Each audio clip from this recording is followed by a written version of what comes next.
नमस्कार दोस्तों। 15 अगस्त 1947 देश के लिए सबसे बड़ा दिन था। इस दिन हमारा देश ब्रिटिश शासन से पूरी तरह आज़ाद हुआ था और द रिपब्लिक ऑफ इंडिया एक स्वतंत्र देश बना। वो महान देश जो आज दुनिया की सबसे बड़ी लोकतांत्रिक देश है, जिसका मूल मंत्र है वसुधैव कुटुंबकम, यानी पूरी दुनिया एक परिवार है। भारत ने कई सारे क्षेत्रों में अपना दबदबा कायम किया है। आज भारतीयों को पूरी दुनिया में पहचाना जाता है। जानते हैं उन ग्रेट एजेंसीज के बारे में जिन्होंने दिल से देशभक्ति दिखाई है। DRDO, defence research and development organisation, यानी रक्षा अनुसंधान एवं विकास संगठन। ये संस्था देश की रक्षा से जुड़ी एक खास संस्था है। 1958 में इस संस्था की स्थापना भारत की सैन्य शक्ति को मजबूत बनाने के लिए की गई थी। गवर्नमेंट ऑफ इंडिया की इस एजेंसी का हेडक्वार्टर दिल्ली में है और इसका मोटो है बलस्य मूलम विज्ञानम, यानी शक्ति का स्रोत विज्ञान है।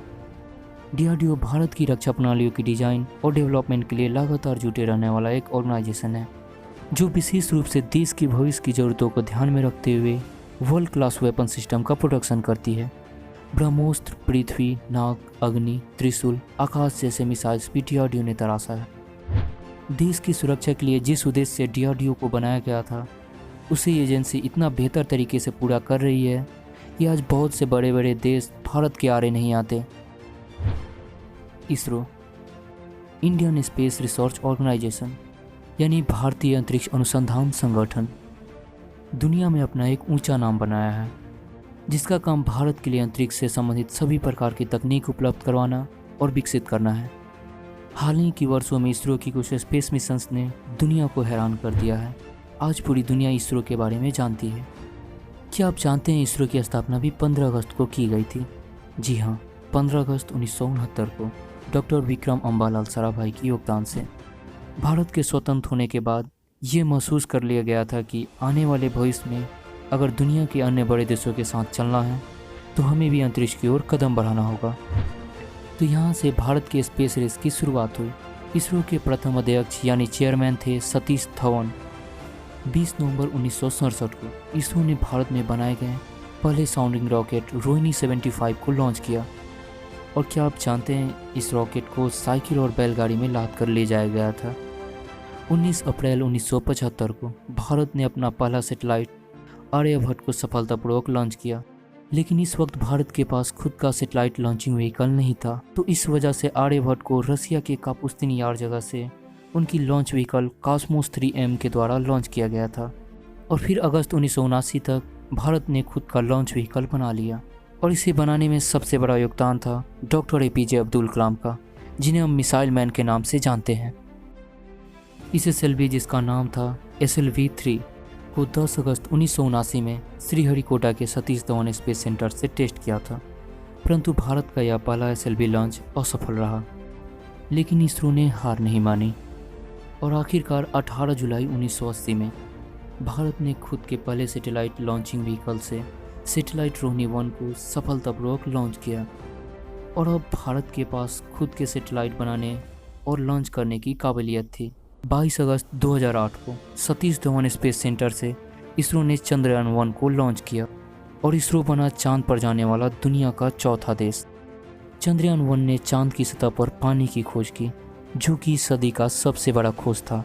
5 नवंबर 2013 में इसरो ने एक बार फिर से इतिहास रच दिया, अपने मंगलयान मिशन को सफलतापूर्वक लॉन्च करके, और अपनी पहली प्रयास में मंगल ग्रह तक पहुंचने का दुनिया में इकलौता देश बना। क्या आप जानते हैं, हॉलीवुड मूवी द मार्शियन बनाने में मंगलयान से ज़्यादा खर्च आया था।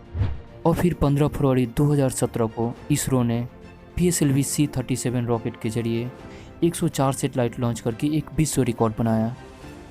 इसरो के अंदर हमेशा कुछ सीखते रहने और कुछ नया करने का जज्बा ही है जो आज इसरो को महान बनाता है। इसरो आने वाले भविष्य में और भी कई स्पेस मिशंस करने वाला है। इंडियन फोर्सेज, यानी देश की रक्षा के लिए हमेशा तैनात रहना।